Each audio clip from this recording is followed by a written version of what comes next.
Hello,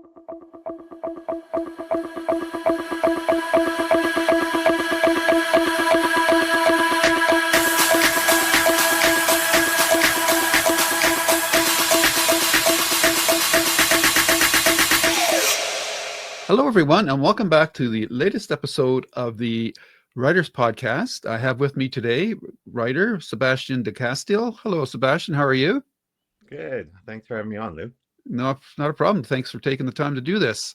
And you are a writer of what book? So I'm a fantasy novelist. I'm probably most known for the Greatcoats, which is a swashbuckling fantasy series, and Spellslinger, which was a young adult sort of magical fantasy series that's been translated into 15 languages around the world and optioned for film and TV and stuff. But my latest novel is called The Malevolent Eight. It's the sequel to a book called The Malevolent Seven, although you can read them you can read this one first if that's the one you find. It's a little bit like if you think of the Magnificent Seven, the old classic Western, only with wizards going around blowing things up and swearing constantly. Okay. And also it features what I believe is the first and only vampire dragon kangaroo in literary fiction history. So I think it's, Okay. what better reason would somebody need to pick up the book? Absolutely. That's good that you mentioned the Magnificent Seven and the original Western movies. Well, it's been remade, but because that was one of my first questions of if this book was a homage to that type of storytelling. Is that true? It is to a certain degree. I mean, I think all fantasy authors at some point want to kind of write a fantasy version of the Magnificent Seven because there's something about that sort of story shape of Mm-hmm. there's some kind of mission. It's pretty ambiguous at first. You're not sure really what's going on, but a lot of the stories it's watching these seven kind of strange misfit characters being assembled one by one. As we meet each character, we're learning a bit about who they are, what they've done, why they're in trouble, and then by the time we have all seven of them together, we're hitting sort of that kind of the climax about the adventure itself, about the big problem, world spanning problem they're trying to deal with, and it's a very fun story shape to work with. A lot of fantasy authors have done so. I can't remember. I feel terrible. I think it's Daniel Abraham did a novella called The Builders that was a kind of an homage to the Magnificent Seven, but with talking animals. A great guy from Scotland, Cameron Johnston, about a year before me, had a book out called The Maleficent Seven. Mm. Even Joe Abercrombie's recent hit novel, The Devils, is a little bit about that sort of misbegotten group of characters. You're bringing them on one by one, Mm-hmm. and then they sort of take on the big baddie, even though they themselves are sort of anti-heroes. So it's a really fun style of story to write. But it's one that's easier to write after you've kind of learned to write all the, a lot of the other sort of story shapes, if you want. Okay. And so for me, this was sort of my 17th novel, so it was a good time for jumping into that. Okay. So you're obviously a well-established writer with 17 books under your belt. Where did this journey begin for you? So it's interesting. In way back in the very, very late 90s, I was making my living as a musician in a cover band, playing like Mm. Brown Eyed Girl 3 times a week, earning like, I don't know, $250 a week or something. Right. Being sued by the bass player for control of the band, which is about as low a creative point as you can get in life when you're literally fighting, like sending threatening legal letters over a cover band. Mm. And so I did kind of what I always do when life gets too confusing, which is I went to the library and I literally just wandered around the stacks and Mm. looking for inspiration, because I'm a big fan of libraries. In fact, I ultimately married a librarian. And you can kind of almost feel like you're walking through all the different kind of endeavors of humanity in a library, and Mm. no one's ever judging what you're looking at or whether you're qualified. And I found a strange box of cassette tapes in this brown box, and it was called "Let's Write a Mystery" by a guy named Ralph McInerney. Mm. And I had to go find a cassette player because, like, even then, like, nobody really had cassette players. But I took it home, and and Ralph McInerney was actually a really well-regarded mystery novelist. He wrote the Father Dowling Mysteries, which I think Oh, were okay. even a TV show at one point. Yeah. And he was a scholar. He was a professor at Notre Dame University, and he did this cassette series called Let's Write a Mystery, where he literally you'd stick the cassette in the deck and start playing, and he'd talk to you as he's writing a novel, and he's getting you to write your novel, and he's just telling you, hey, think about this now. Have you got your pages in? Let's look at how to handle this. And it was this, I had wanted to be a writer, since I was a kid, but I'd never found like a key to unlock it. And this is one of the Mm, things that I think is so valuable for people who want to be writers to remember is that we're constantly being presented with here's a method, here's a method, here's a method, right. and then you try it, it doesn't work, you try it, it doesn't work, and you think, well, maybe I'm not meant to be a writer. But in fact, what it is that we're all waiting for two things. Like, one is when it's the right time for you to start writing, because it's Hmm. not always when you want it to be, but just because it's not when you want it to be, it can, it doesn't mean you won't be great at it. The legendary Canadian fantasy writer Dave Duncan didn't have a novel out until he was 50 years old, and he had 50 novels come out before he passed away a few years ago. Mm. Wow. um, so you're waiting for when you're ready, but you're also trying to find the right key. And for me, that strange box of cassette tapes was the right key. Of course, I wrote a terrible archaeological mystery novel called Skeletons in the Cloister that no one will ever read, thankfully. Mm, But I was so thrilled with that process. I got so much out of it. Like I say, I was starting from a really low creative place, hmm. and it just helped me in so many ways. And then years later, I decided, oh, there's this thing called the 3-day novel writing contest. I only found out about it on the last day of registration, and I went, maybe I'll give it a try. And so I registered at the last possible minute. Most people start at midnight with like books of notes because they want to try to just write as fast as they can in the hopes of writing like 10 or 15,000 words or something over Right. those 3 days. I went to bed that night. I got up at 7 the next morning. I wasn't sure what I was going to write, and I decided, oh, I'll start writing this weird swashbuckling story that I've been sort of telling myself as I go writing. And over those 3 days, I had a gig as a musician. I had to sing "The Lady in Red" at a wedding, which is a terrible song I have to sing. Um, and I exercised and I slept great, and I wrote 44,000 words in 3 days, Wow. which was amazing. And again, it was another experience. I was like, this was so positive, but it didn't make me sort of become a novelist. What Mm, happened was years later, I went, you know what, I'm ready to try something new. So I took that manuscript and I kind of rewrote it. Sort of it doubled in length. And at the time, it was I had called it Three of Traitors. I have a real fondness for tarot cards and cards generally. And so I like the idea of a suit called the Suit of Traitors. So Three of Traitors, because it's about these three kind of swashbuckling traveling magistrates who's fallen on hard times. And I decided, you know what, I'm going to give it a chance. And so I ended up submitting it. I ended up getting a wonderful agent by the name of Heather Adams. 3 months later, she got me my first book deal. It was for 4 books in wow. that series. The book was retitled Traitor's Blade, and that was my debut novel that launched my career. And after those 4 books, I ended up signing an 8-book deal for a young adult fantasy series called Spellslinger, and then Mm, another 4-book deal for more books in the Greatcoats world, and then another deal for an Arcos for a spinoff from Spellslinger, and even as we speak, I have 7 books under contract ahead of me. Um, mm. so it's been a wild ride, and it's just been tremendously fun. But it all started from just that really embracing that feeling of artistic despair, going to the library and encountering Ralph McInerney's box of book tapes for the first time. Wow.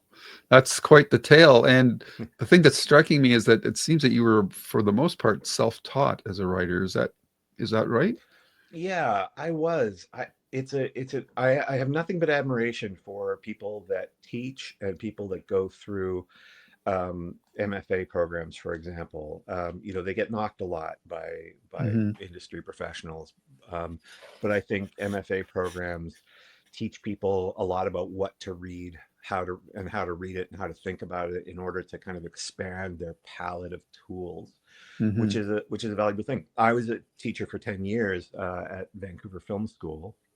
Designing curriculum for the design program, sometimes for the film program, or for and all those kind of things. So I love teaching, but but I never went through the, my degree is in archaeology. I never went through the process. And the interesting thing is, however, as a self-taught writer, I read constantly. I read Hmm. books about, I read methods about how to write from people who haven't had, half as many books as me published, or Right. had half as many, or a tenth as many readers and things like that.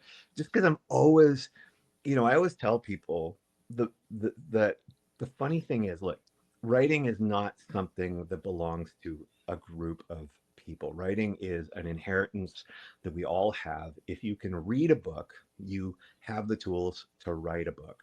Mm. And if you are just diligent at it, and you put the work in, you can get to 80% of a really good or even a great book. We all like, that's what the basics get you. Okay. Every percentage after that, you have to claw for. Like, you have to, you have to spend like way too much time on one chapter or one paragraph or sometimes one sentence, All right. just as you're clawing for every piece of wonderfulness that you can kind of put into that book. And Right. so that's why, to be, for me, people often talk about, are you a pantser or a plotter? Do you Hmm. write with no plan at all and just discover what you're going to write, or do you have a giant outline and follow it? And I always say, I think for me to be a writer is to be a prospector. You're digging for gold, and you're digging everywhere, and then you find a piece of gold and you put it in your story, and you're like, okay, now you got to Yeah. move on. Yeah. I can see that your archaeology degree has really guided your exploration process. Like you're searching for nuggets of writing information and all the writing, how to write uh, reference and all books and whatnot that you can find, which is pretty cool. I'm still impressed by how quickly you ascended into the professional writing ranks. Were you sort of taken aback by that too, or because you must have talked to other writers and say, "Well, it took me like 15 years to get my first book published and stuff like that." Yeah, and it really does. And look, if we were to say in retrospect, okay, how long did it take me to become a novelist? So I write my first book back in the late 90s, but then I didn't write anything for, what was it, 9 years, Mm, because I just wasn't trying that hard. And then I wrote my sure. second novel, and then I left that for, I don't know, maybe 5, 6 years before then I decided to do it. So in a sense, you could say, oh well, see, it took them 15 years, but that wasn't 15 years of just really, going after it, right? Yeah, 15 Um, years of writing 100,000 words or whatever it is before you're considered a good writer. or the whole, yeah, so it's really good that you bring that up, because I think that the people will sometimes say, well, you have to write 1 million words. And I see a lot of authors kind of who started a similar time to me at my level, and I get into arguments sometimes when we meet in person, because they'll sort of Mm, be telling people, look, you got to write 1 million words before you even try to submit something. So right. for reference, for your listeners who don't think in word counts, a Hmm. typical novel that you pick up off the shelf at the store is probably might be about 100,000 words. Might be less, might be more. The old skinny pulp novels were about 60,000 words, and if you pick up a big chunking George R. R. Martin Game of Thrones, that's like 250,000 words. It's like Right. 250,000 words, right? Yep. But you think of 100,000 words as a pretty strong novel length. So to say to somebody, you've got to write 1 million words before you can think about trying to be a professional writer, Hmm. that's like saying you have to go write 10 novels before you dare show your face to the world. And I have a big problem with that. First of all, the vast majority of professional novelists, the vast majority of fairly famous novelists, never wrote more than 10 books in their careers, especially literary novelists. Right. But second of all, uh, I just can't imagine anything that would cause people to feel more dejected. Yeah. And so I'm always proud of the fact of saying, listen, my first novel was absolutely crap, but it wasn't crap because it wasn't fun to read because you couldn't sell it. It was crap because I discovered through writing it that some of my kind of tics, my habits, my thinking was actually, kind of sexist. Like, Hmm. every female character in the book was either kind of this sort of sexy femme fatale or some much older woman. Like, there's sort of three archetypes men often tend to write. They either write the innocent child or the precocious child, or they write the sexy maiden, or they write the wise crone, right? Right. Um, and so learning not to do that is also learning how to be a better man, a better human being. And so that's part of what I had to learn, not because my writing wasn't good enough. And the last the last thing I want to say about that is that I have I have a good friend of mine who in his I think his late 50s, early 60s decided to start playing in a band, Mm. which is actually a really common thing now because young people have kind of stopped forming garage bands, and now it's like older tired dudes get together and suddenly form a band. And he was playing bass, and hopefully he won't mind me telling the story, No, go ahead. I was saying I'm hoping he won't mind me telling this story Oh, publicly, but okay. I was talking to him, and I said, so have you written any songs yet? And he's like, no, you know, like I gotta get, you know, maybe I'll do that once I get like a lot better. And I said, no, you don't understand. The song you can write when you know next to nothing musically Hmm. is a song you will not be able to write once you learn too much because you get too Right. sophisticated, right? Yeah. And so because he's a brave guy, he went out and he wrote this song. He couldn't play guitar, so he wrote it on the bass and then like had played the guitar like just one octave up from it. Hmm. And it was this weird little punk song. And I swear to God, you hear it once and you'll never forget it, which is a characteristic of a lot of songs that people write in their early stages as a musician. And Right. I think the same is true with writing. When Mm. you're your first book, if you are brave enough to be reckless and just write everything you love to the nth degree, Hmm. you will write a book that not only will you not be able to write 10 years later because you'll know too much, but it Hmm. will be a book that most professional writers that you admire can't write, and it Right. will be a book that a big segment of readers will fall in love with. Mm. And I think about this all the time. Trader's Blade was my first published novel. It was only the second novel I ever wrote. And if I read through it now, people sometimes will ask me, you know, if you could go back, what would you change from that book? And I was like, nothing, because that was me when I wrote it, and it was pure, and it was a love of swashbuckling and fantasy. It left nothing out on the field. There were 11 different sword fights in this book, every single one of them different, and it really launched my career. Hmm. Um, and I sometimes, as I sit, you know, when I get off the show with you, I've got to go back to writing Malevolent Nine, Mm. which will be my, I guess, 19th published book because Our Lady of Wow. Blades comes out next first. Um, but I've written a bunch of novels that I just haven't sold yet in between.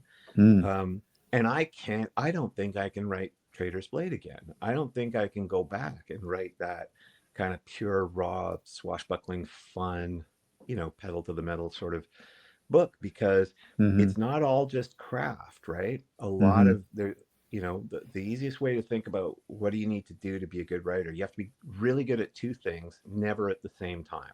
One is art and the other is craft.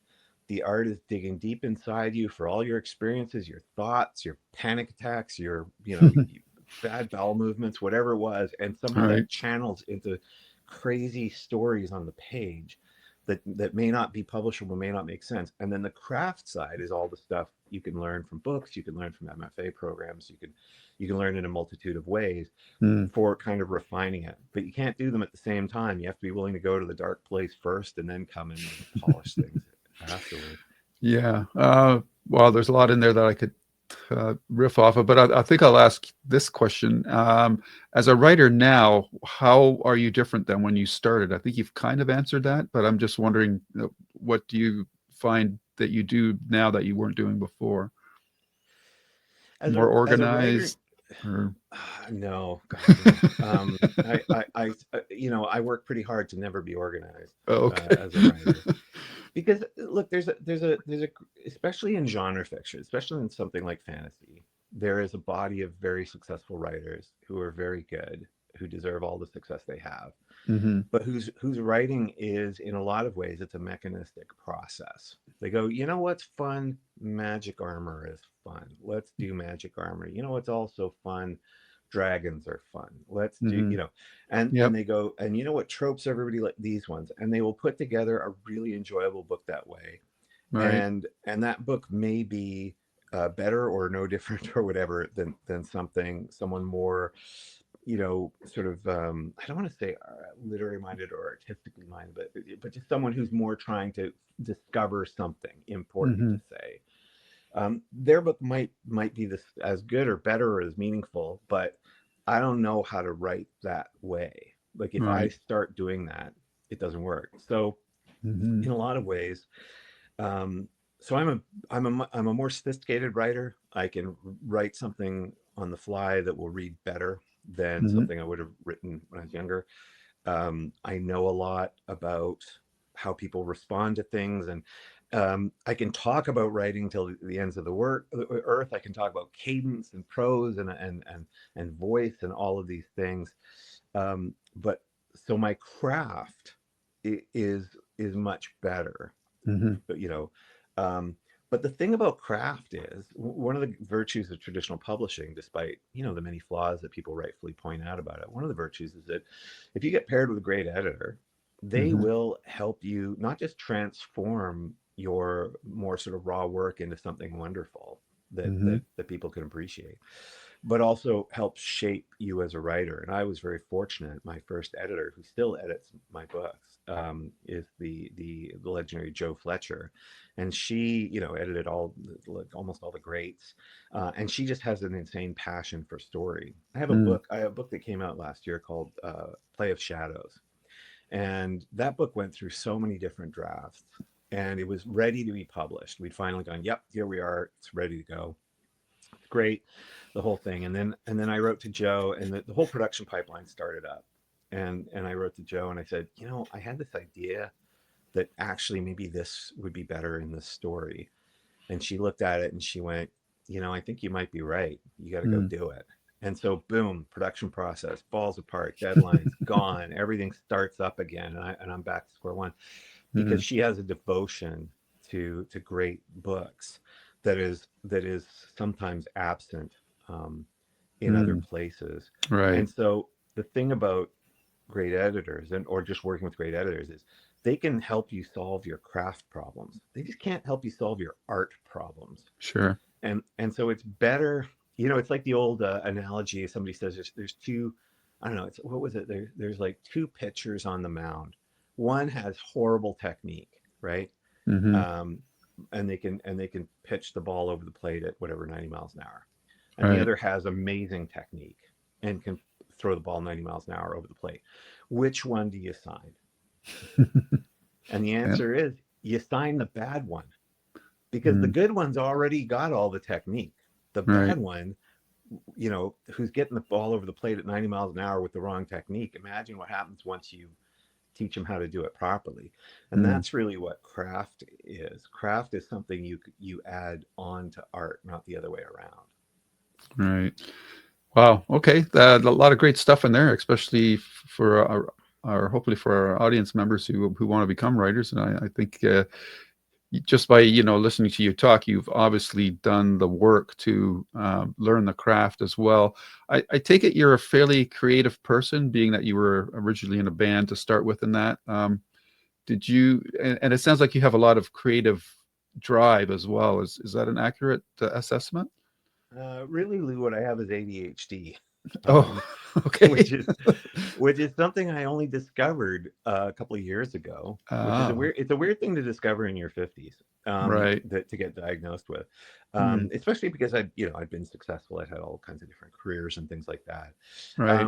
The thing that probably shaped me the most, when I was I'm going to pull it out here. When I was 16 years old, I was off camping by myself on an island off the coast of British Columbia, and I was a pretty much typical 16-year-old kind of loner, not sure what he's doing. Hmm. Really didn't know how to camp properly. My tent had holes in it. I didn't know how to set it up, and I was wearing a leather jacket, which is a really bad idea when you're camping.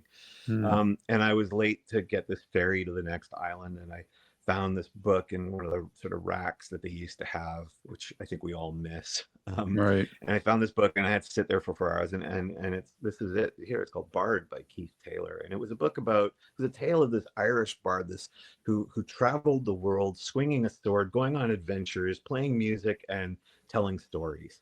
Mm, And I swear I thought, that's it. That's the job for me. I want to be a bard. Unfortunately, there are neither in the help wanted ads nor in LinkedIn were there any job postings for bards.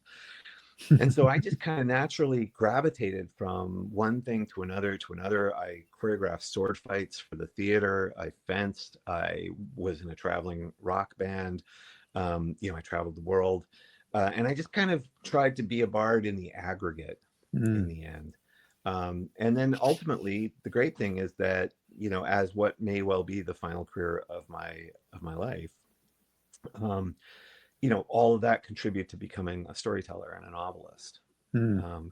And so that's why I don't know that I was never that kid in school who was, just so naturally creative that everyone assumed would be an artist, for example. In Okay. fact, when I remember this moment, I was at Vancouver Film School, which is a wonderful entertainment school. I loved working there. I loved the students. I loved the faculty. I loved everybody.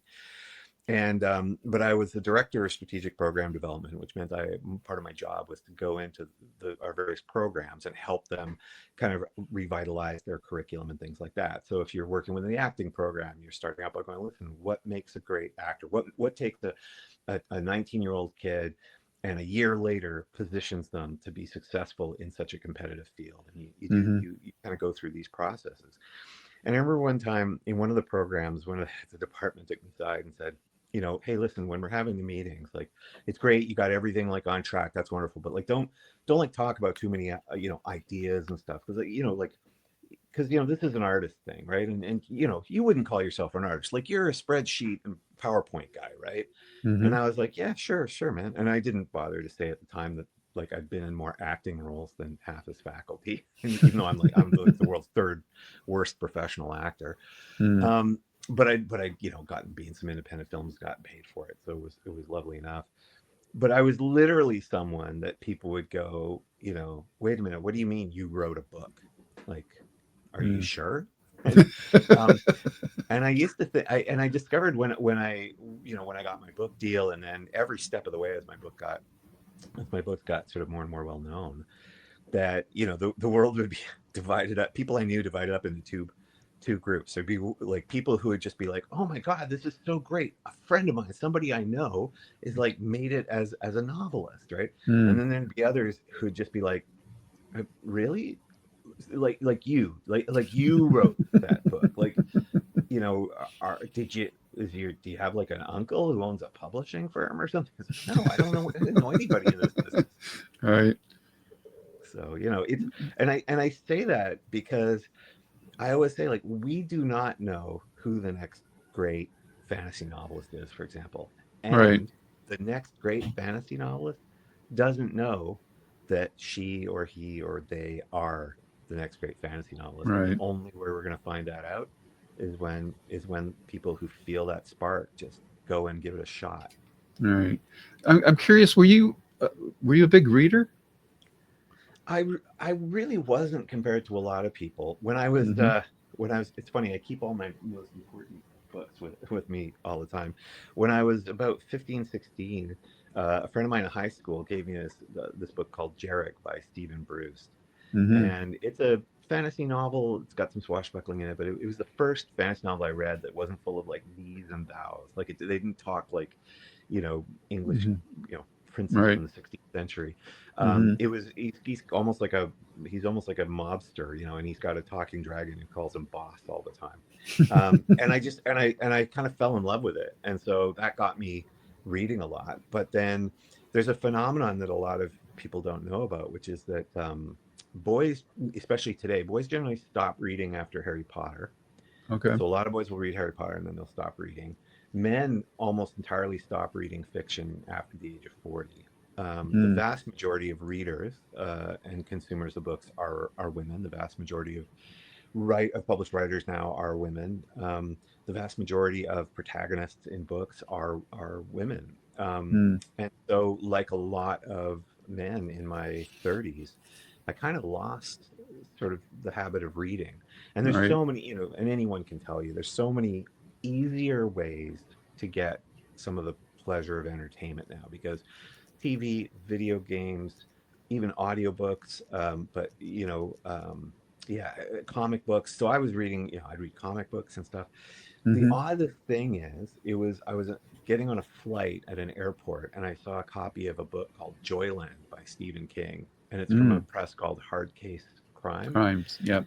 that does these like very pulp looking things. And I love the look of it and the size, and the font was big enough that I didn't have to like wear glasses to read it. And I took it on the Mm-hmm. plane, and Stephen King's such a funny writer, because he's famous as a horror writer, but half the time you read like 90%, 95% of the book, and it's just about like a young guy coming of age or something, and that's what Yep. Joyland was. Yep. And it got me back into reading, and Mm. that's and I kind of renew that struggle all the time to get Yeah. back into reading, and so if you got listeners out there who are like, I really lost the love of reading. Hmm. Just keep taking a crack at stuff. Walk into a library and just let your mind wander, because at some point, it might not be that day, but at some point you're going to pick something up, and you're just going to be amazed at how quickly you get lost in it. That's one of the things Hmm. I most love hearing, because I'm lucky enough to get quite a bit of letters from readers, Mm. and when I get the letters from people who are like, I stopped reading, I hadn't read anything for like a decade or 20 years, and then somebody handed me a copy of Trader's Blade or Spellslinger or Malevolent Seven, and I just kind of fell into it, and now I'm, reading all the time. That's that's sort of the joy. But unlike most kinds of entertainment, reading is not an easy pleasure. It Hmm. makes us work. Yes. Yeah. So, turning to your books, then, Mhm. the Malevolent Eight, this is a series, correct? This is the second book in the series. Yeah, it's the sequel to Malevolent Seven. So, So what's the Malevolent Seven. series name? The series name, I think, is called the Malevolent Seven. Okay. We had a lot of discussions about this. It was kind of funny. So Malevolent Seven, I originally wrote. I wrote it in February of 2020. The pandemic had just started. I was in a horrible mood. Mm. There was so much talk. One of the worst things for fantasy novelists right now, or especially a few years ago, I think it's getting better now, was a lot of the discourse online on places like Twitter was all about, oh, this book is problematic. This kind of writer shouldn't write this kind of book. We're all tired of this. No more Hmm. of this. I'm going to protest this. And so those are all perfectly reasonable discussions for people to have. It's part of having a culture. You debate. Hmm. But for novelists, it's terrible. Um, because, and also for novelists, like once you've had a career start, you start noticing things. You can't help it. Things like, oh yeah, this series was very successful. This series is less successful. Everybody's talking about romantasy. Should I be doing, and then even fan mail. I swear to God, Lou, like a pretty common email I get from people is, dear Mr. de Castell, I love your book so much. I discovered, Spellslinger in this, and then I fell in love with it. I read all the time, and I just think your characters are so wonderful. Your relationships are great. You're just my favorite writer, and if you ever kill this character, I will never forgive you. Like that's a pretty common email. And Yeah. even that, when you're sitting down to write, and you're thinking, and those thoughts are roiling around in the back of your head. Hmm. Oh, if I kill this character, it's going to upset a lot of people. I'm not in the business of upsetting people. When I first wrote Trader's Blade, here's something very few people know. The first manuscript of Trader's Blade is a first person narrative. Falkio is the main character, he's the hero. In that original draft, he dies at the end of the book. Mm. And it was a lovely ending. And even when I wrote it, I knew no publisher was going to allow the main character to die at the end of the book. Right. But I wrote it that way because I wanted to make sure I was leaving it all out on the field, that I was just really telling an intense emotional Right. story. And so being able to at least think maybe you're going to kill this character is pretty important.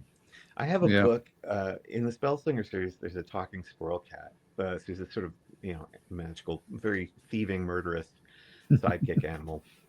Um, and when I was writing one of the books, there's a period through the middle of the book where we think the squirrel cat has died, Mm. and I still get angry emails from people who are at that point in the book who are like, I can't believe you did this. This is Yeah. cruel. You must hate your blah blah blah. And Yeah. I'm always like, yep, no problem. Like, don't keep reading if a book's upsetting you. That's not its Yeah. job, But if you want to keep reading, see what happens. And then I get another email like 3 days later going, oh my God, I was so happy. This was so wonderful.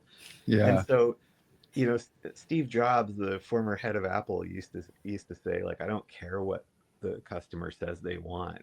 My Hmm. job is to figure out what they actually need, what will Exactly. actually delight them. Yeah. And so but so I had all these things rolling around my head, and so I wrote. I needed to write a palate cleanser book. I needed to write a book that was just for me, that wasn't going to be published. And so I went, screw it. I'm going to write a book with all the dirty jokes I want, all the magic systems. I'm not explaining anything. I'm just going to, Right. do this weird thing. And my agent at the time, she said, she'd asked me what I was working on. I said I was just doing this palate cleanser book. Nobody's going to read it. She said, well, I'd like to read it. I Mm-hmm. said, fine, go ahead, but don't hate me. And 3 days later, she said, oh, I love this. I want to sell it. Mm. And I said, are you crazy? Like, I don't want to get canceled. Forget it. And Right. then she retired. She got me with a new agent, and he said early on, oh, I've heard of this manuscript, the Malevolent Seven. Could I give it a read? And I said, sure, but it's not quality literary, entertainment. Mm-hmm. 3 days later, said, I love it. I want to read it. And I was like, you know what? If you want to embarrass yourself first time out of the gate, with a book with me, go ahead. Lou, it was the fastest book deal I ever made. Wow. Because it turns out the world's not really trying to cancel most writers at all. Mm. The world's not trying to police everything we do. You're allowed to tell dirty jokes. All people are really asking is, try not to hurt people who are already hurting. Right. And every fantasy novelist, every novelist generally, like, we're not in the business of hurting people, right? Mm. We're in the business of trying to find the most entertaining way to tell the deepest truth that we kind of feel inside of us. And so this, but even then I thought, what, the book's going to come out, it's not going to do very much, and that's okay, because they were paying me good money. So, but the book, and I always knew how a second book would start and a third book would end in that series, but there was no plan for that. This was the first time I'd ever sold a book as a standalone novel, like a one book deal. And then suddenly it was this huge success. Like, it just was selling all over the place and doing great. And then the publisher said to my agent, well, we want a sequel. And my agent called me up and he said, yeah, great news. They want a sequel. And I said, he said, do you want to do it? And I said, sure, go get me a check. And he said, well, no, you have to write a proposal. And I got to tell you, for all your listeners, every writer has some part of the business that they hate. Mm-hmm. I hate writing fiction proposals. Yeah, I think that's a common complaint. Yeah, it's like, take an idea that you're incredibly passionate about, Mm-hmm. drain it of all possible life, and put it out there in a format that makes it incredibly easy for people to reject. And so I was, and I said, why do I have to do this? They only want it because the first book was successful, right? And he said, it's just how it is. Take as long as you want. I got off the phone and went, screw it. I'm spending 2 hours on this tops, and I'm doing it right now. And I had no plans. And I just start writing the most offensive fiction pitch ever. Like, I literally insult my own publishers, like, in the document. And I start, and it's like, you're supposed to include 3 sample chapters. Of course, I didn't have time for that. So I just sketch out this horrific scene of angelic beings being tortured by demonic beings, and then the Malevolent Seven coming in and killing off all the demons horribly. And then the angelics are like, this is proof that the Great Crusade will work and all of humanity will join our forces. So then they kill all the angelics, and it's this weird magical bloodbath that nobody should have to read. And as I was doing this, like, oh, I got to introduce all the characters and their particular magic and how they're killing things. Right. And so, I realized, oh, I've only got 6 characters from the previous book. And so I literally just went, and the 7th is Temper, a 7-foot tall rabbit-looking creature, but with short ears and this long prehensile tail that he wraps around the necks of his enemies so that he can, like, punch their faces into death, and then he slurps up their blood. And I went, yeah, it's a goddamn dragon kangaroo, a vampire kangaroo. Get over it. Where did it come from? Who knows? And but literally by the end of the pitch, the last line of the pitch was Malevolent 8. Let's get canceled, bitches. And I thought this was the funniest practical joke anyone could play on their agent. So I send it to John, with my agent, with a cover letter that's very formal. Dear John, RCW Entertainment, or RCW Literary London, blah blah. Attached, please find the fiction proposal for Malevolent 8. I trust that in form and substance you'll see that this adheres to the highest standards of our industry, but if you have any minor tweaks, let me know. So what I didn't realize is he has the sense of humor of a 13-year-old boy. So he sent it to the publishers as is. Oh. he just sent it to so imagine, in London, England, in this famous building, Carmelite House, suddenly, the publisher is receiving this email with a proposal Hmm. that starts by insulting everybody who wants a sequel to the book, and ends with that horrible line. 3 days later, we just got a one sentence reply, and it was, "You had me at Vampire Kangaroo," and they didn't end up buying the book. They bought two. Hmm. Um, Wow. Okay. I guess I'd like to get some clarification on your book titles versus the number of characters, because I would assume the Malevolent Eight would have 8 characters, but that's not correct. well, so there's a running sort of gag in the book where one of the characters, Corrigan, who's a tempestoral mage, he's like a thunder mage. He's very boisterous and likes to Hmm. drop his pants at every opportunity. And he's always like, "Look, we can't have more than 7 mages in our coven, because the Malevolent Seven is a great name for a group of mercenary mages, and the Malevolent Eight sounds terrible, and the Malevolent Six sounds terrible. It's always got to be 7."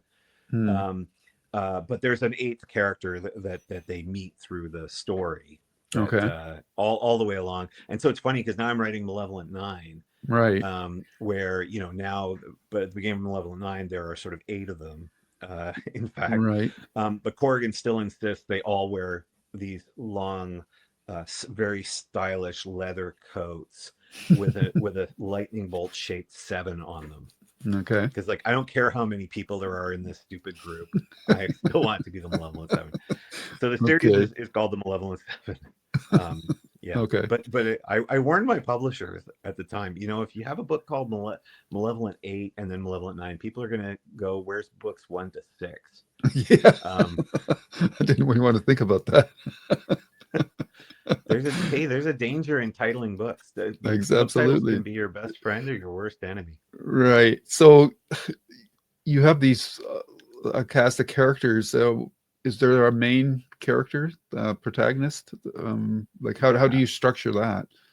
Yeah, so it often comes down to whether you're writing in first person or third person. Those are the two most common Hmm. POVs that novels be written in. First person, I walked into the room, pulled out my sword, and slashed at the dragon. Third person is, Frank walked into the room, pulled out his sword, and swung it at the dragon. And they're very different when you're actually writing. There's a lot more detail, interiority, if you're writing first person, and Sure. a lot sort of, and of course, if you're writing a book where you want multiple POVs, sort of like Game of Thrones, Game of Thrones doesn't really have a main character if you think about it, right? It's got Right. Yeah. lots of main characters, so that's always going to be third person. Hmm. Um, so for this one, I wanted a very intimate interior, like first person voice, to kind of guide the reader through the story, and that's Cade Right. Ombra. So Cade is a former, what was called the Glorian Justiciar. So really one of the, like, the good guys, like the heroic guys who work on behalf of the Aurorals, who are these sort of supposedly righteous beings that embody the 12 great virtues. And but in his past, he found they weren't entirely virtuous in the way that we'd all maybe like our divine beings to be.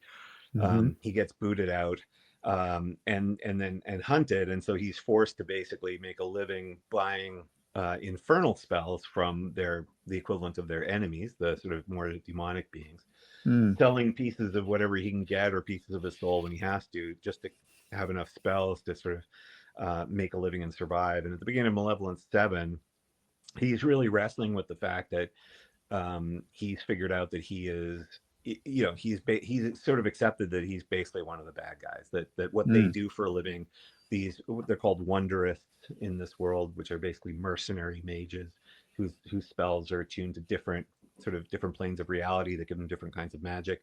Hmm. And his is kind of the worst form. And what they do for a living is terrible. Like warlord, basically very rich princes and warlords hire them to tear down, castles with spells, or to make it easier to have a siege, or to invade territory.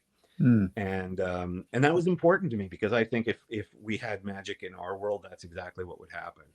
Like the greatest minds in the world, you notice that we mostly don't know their names. They get hired by guys like Elon Musk, who then stand out there and say, "Look at all these things I've invented."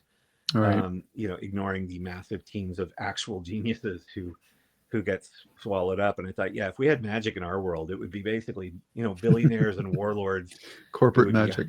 yeah, who'd just be tying them up and saying, hey, either you work for me or I get somebody to kill you, and I pay better than the nice guys. And so, but Cade ends up meeting this young woman named Galas, who, because of a job he refused to basically take, she ends up being inflicted with what's called blood magic, which is a type of magic that is quite powerful but tends to drive people insane. And he thinks, you know what, I'm not the good guy here, but at least I'll help her find somebody who knows what they're doing to kind of help her, and Right. that's all I can do, right?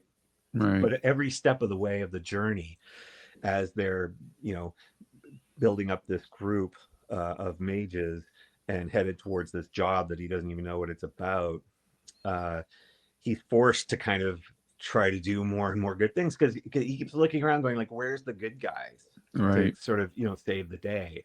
It shouldn't be us. When I was writing it, I didn't even know that's what I was really writing about with the Malevolent Seven. Was that I feel like we've hit a point in our world where we're dividing ourselves up into good guys and bad guys. And the definition of a bad guy is anyone who's ever done anything bad. It doesn't matter if you do all the wonderful things in the world. If you've done something horrible at some point in the past, that's it. We don't want you to do anything good anymore. And the definition of a good guy isn't someone who's done lots of good things. It's someone who's never done anything bad. So a lot of the people who are, casting the first stone, so to speak, Right. they're right to do so. They're like, look, I'm without sin. I've never done anything. It's why young people are so comfortable, telling everybody else they're crap, because they're like, yeah, you haven't done anything bad because you mostly haven't done very much yet. Wait until Right. But the problem with that worldview, if we divide ourselves up into good people and bad people, is that our world actually doesn't function at all without good deeds done by bad people. I need my local, for want of a better example, I need my local racist firefighter to put out my Asian neighbor's house, even if he doesn't like Asian people. Right. And we forget that people do this all the time, that we all have some pretty bad thoughts and some pretty bad biases in us. But it doesn't always stop us from doing the right thing. And if we suddenly sort of surface everything that's bad about each other and go, well, that thing about you is really bad, so you better not do any good deeds, you're not qualified, then we're screwed. And so that's what kind of the Malevolent Seven's about, is these 7 pretty bad guys going, hey, the good guys don't seem to be coming, or they're just not able to solve this, and we're going to have to save the world. Okay. Yeah. Wow, So that's very impressive. I'm curious because it sounds like magic is a very big part of your world. What is your magic system based on, and how much time did you have to spend building it? Oh, well, I think, I was very intentional about not letting myself spend any time building things. Okay. But you can't help it as a writer. Like, you always start from a point of madness and head towards coherency. And so there was an astrophysicist who wrote a book a while back. I can't remember his name now. I think he's been canceled, actually. But he wrote a book about a universe from nothing. And I feel bad. He's a very smart guy, very smart speaker, and he talked about the fact that, could you have a universe arise from nothing? And he says, in our universe, there was a point where not only was there no matter, no energy, there were no laws of physics. And I'm not smart enough in terms of physics and science to even understand the concept of how you could have no laws of physics. But I love the idea that that is a thing, that there could be different laws of physics. And so the magic system is based on the idea that certain people are able to cause a breach between the mortal realm and one of about a dozen different planes of reality, each that has different laws of physics. So one of those realities, the laws of physics, for example, one of my favorites was fortunal magic. In our world, cause and effect, are rather fixed, right? Right. Cause precedes effect, and so therefore, chance is not a real thing. It's a sort of you can't affect chance it's not a physical force that you can. But in a different universe, and this is actually scientifically bears out, it is possible that you could have a different universe with a set of laws of physics that in which chance was an actual force. And so a Fortunal Mage is someone who can cause a temporary breach between the realms of reality such that those laws for an instant leak out. And that leakage is a spell. And Okay. so a Fortunal Mage suddenly causes the odds to change of something happening because it created this temporary breach between one realm and the other, allowing these different laws of physics to leak through for that instant. And that's where the magic comes from. And so Okay. another example is there are totemic mages who their spells let them take on certain aspects of different kinds of animals. And that's because there is a realm called the totemic realm where, animal beings exist as kind of ideational sort of totems, as the idea of the animal versus Okay. a physical mammal. And so when they create a breach between the mortal realm and the totemic realm, those different laws of physics break through, and they're able to therefore use a spell that emulates some characteristic of a particular animal to which they're attuned to. So it's a lot of Okay. things like that. Very cool.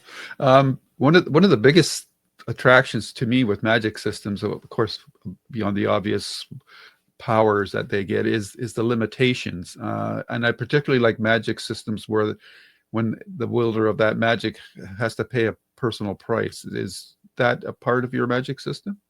It is. There's and a lot of it comes from risk, which is Mm-hmm. often the case. In our world, a lot of power comes from things like, I'm going to skip using guns as an example, but a flamethrower. Flamethrowers are pretty cool, right? Mm-hmm. Now you can use a flamethrower lots of times, but there's always a chance that either the wrong person's going to get hurt or you're going to Mm-hmm. hurt yourself with it. Right. And so a lot of the magic in this world is dangerous in that sense. But Okay. also, the cost that was most interesting for me to pursue was I was kind of becoming fascinated with something I like to call billionaire's disease, which is, how is it possible that you have these people, they're incredibly successful, they're incredibly smart, they're often quite altruistic.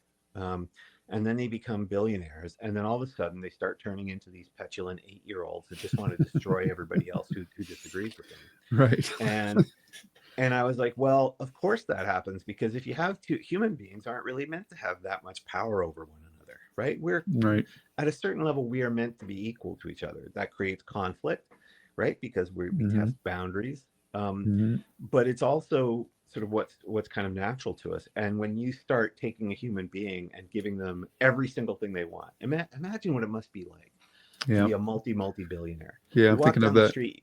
Yeah, I'm thinking of that Twilight Zone episode with the 12-year-old boy who could think whatever he thought would come true. Yeah. Yeah.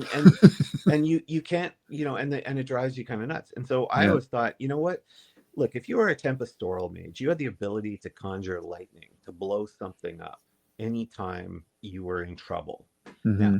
that would be great, because if you were in deep trouble, someone's coming after you, they're trying to kill you, well, you've got a way to kill them first and protect yourself. But over time, blowing things up becomes the solution to most problems. Um, and so you start that's going to make you go a little bit nuts. Like Yeah. we see this, right? A person who's really good at fighting, but who solves who starts solving every problem with their fist. That's a kind of madness. Yeah. And so each different kind of magic, including one of my favorite is sort of totemic magic, right? Because the people, the mages who have that, whatever animal spirit they're sort of attuned to, they Mm-hmm. become obsessed with, like, that's the greatest animal ever. And so one of my favorite characters in the Malevolent Seven is Aridaeus, who is the most handsome, swashbuckling, charming mage ever, and he's a rat mage. And so he will expound for hours about the nobility of rats, how they all work together for the greater good, and All how right. they're wise and cunning. Um, and so, Cade will often think that, like, all totemists are nuts, because they can't. Eventually, they just fetishize the animal that they're attuned to. Mm-hmm. So every form of magic comes with that dark side to it, and that's really how I dealt with the costs. Is Okay. because I'd seen and read so many books where, the cost is, well, you have a certain amount of whatever mana or energy, or it tires you out, and those things are lovely and they work really well. But I wanted more of that problem of, hey, the more you use your magic, the harder it is to hang on to your humanity. And Okay. life Cool. without your own humanity isn't great. Right. Okay. So you've got the Malevolent Eight is out now. That's your Yep. second book in the series, and you're Yep. currently working on the ninth book, which is the Malevolent Nine. Malevolent Nine. And Yeah. is that the last book? That is the last book. I have always known exactly how the series would end. And Okay. it's not, I'm going to wager it's not something that anyone will guess. Okay. But Very for cool. me, for some reason, it was just always there. Right. I guess the other thing I wanted to clarify is this is considered YA? No, no, No? there's a Okay. lot of swearing and Okay. bloodthirsty violence. That's It's your other series. yeah. Yeah. Spellslinger is a sort of a YA Okay. magic series. But the thing is, YA is a funny category because Yes. it's meant to be for teenagers. Right. So for example, when people say, well, there shouldn't be swearing in YA books, well, then go meet a teenager in the world they're living in. Oh, there shouldn't be sex in YA novels. Well, go meet a teenager and see what they're dealing with every day. There Yeah. shouldn't be drugs. There shouldn't be this. There's a version of YA that is really predominantly sort of commanded by an audience of largely women, but probably men too, in their 30s, who just want fantasy, but they don't want it to be too challenging. They want it to be Yeah. sort of gentle and righteous. But that's not what my teenage years felt like. So when I wrote Hmm. Spellslinger, there's not tons of swearing, and I think there's no sex in it whatsoever. But it tries to deal with the issues that you deal with when you're a young Sure. man trying to grow up, and trying to deal with the fact that turns out you're not going to be the person you thought you were going to be, or discovering that there's that your people that you were brought up to think are wonderful aren't necessarily as wonderful as you thought. But Mm. Malevolent Seven is the easiest way to describe it is, it's kind of like, I think my agent came up with this. He said it's Deadpool meets Game of Thrones. So it's very irreverent, That's a sort of good dark humor. elevator Yeah, pitch. yeah. Very, very So cool. that's the one. The tagline on the first book was "Think you know wizards, think again." And the Okay. tagline in the second book is, "They may be heroes, but they'll never be the good guys." So Very that cool. tells you a lot about it. All right. And your books are available at all of the usual locations? They're everywhere. You can get them, hardback, paperback, ebook, audiobook. The audiobooks are fabulous. I've Mm-hmm. been really fortunate to have two of the best audiobook narrators. Joe Jameson does all the books that are narrated by predominantly male characters, and he's amazing. He brings voices to one of my favorite parts of the Malevolent Eight.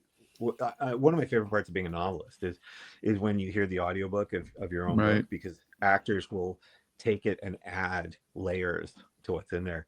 And I Right. remember, like, there was one of the weird things is, the vampire kangaroo only ever says one word in the book. He says it 17 times, but it's always the same word, and it's a terrible word.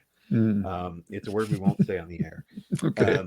And I remember telling Joe, like, you got to remember, every time he says it, he means something different.